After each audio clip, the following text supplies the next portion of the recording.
Hi guys, and welcome back to my channel. My name is Rachel Tintle and I am the owner and designer behind The Creative Siren.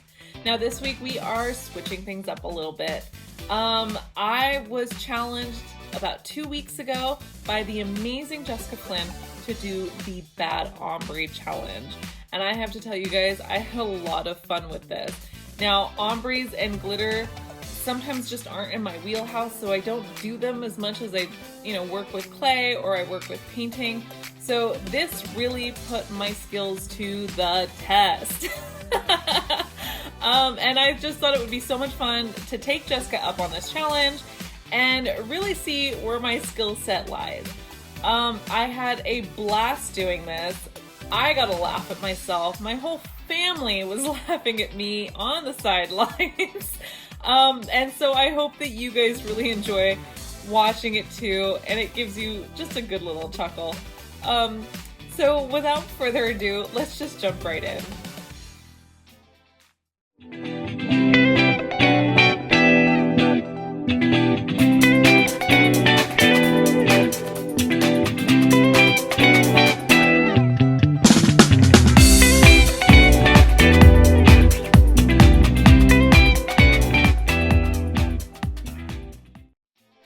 Okay, first things first, I have a fully prepped and sanded tumbler, and then the two colors that I chose, which was like a pretty coral pink and a silver. And of course, I need something to cover my eyes, so I used my husband's Ravenclaw scarf. Sorry, honey. Now, when Jessica first asked me to do this challenge, one thing that I didn't even think about was spraying the spray paint in the right direction. So I'll be honest that when I first started spray painting, my first fear was that I was gonna accidentally spray myself in the face. Thankfully, I was able to feel the little nodules that are on the top, so I'm really glad that didn't happen. And then of course, the second challenge that I ran into is not being able to tell exactly where to stop spray painting. So as you can see here, I totally almost spray painted the entire cup my second color. Now the glitter part, I decided to use Orange Julius and Norma Jean from POG. And again, back with my husband's scarf. It was the only one that I had that was really thick, so thankfully it came in handy. Also, I'm really thankful that I had these colors in different bottles because I totally would have grabbed the wrong color.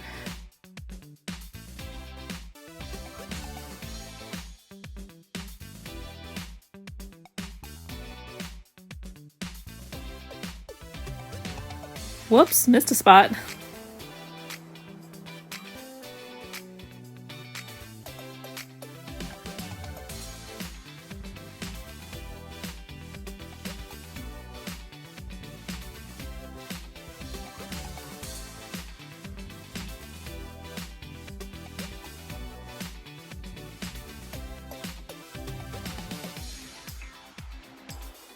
Now this is the part where I started to have a little bit of trouble. Now, Norma Jean is a chunky glitter, and I didn't even think about it when I picked it that it may have trouble coming out of the top of the bottle. This is the first time that I've used this bottle. I had just transferred the glitter over, so I didn't even think about it. So I decided to take off the lid, and that way it would pour a little bit more freely. What I didn't realize is that lo and behold, there was a second lid on this glitter.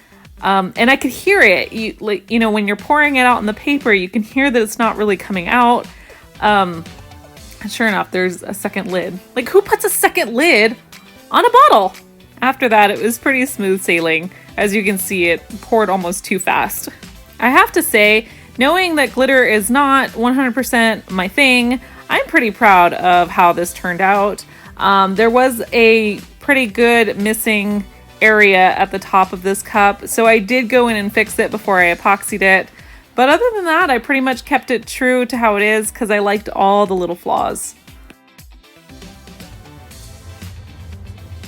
Oh my god, that's a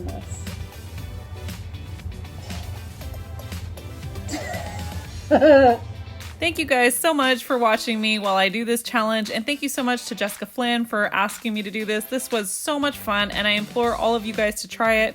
And stay tuned for our next video where I show you guys exactly what I did to elevate this design. If you love this video, be sure to click here to see our last video. And don't forget to subscribe so you never miss another tutorial. See you later. Bye!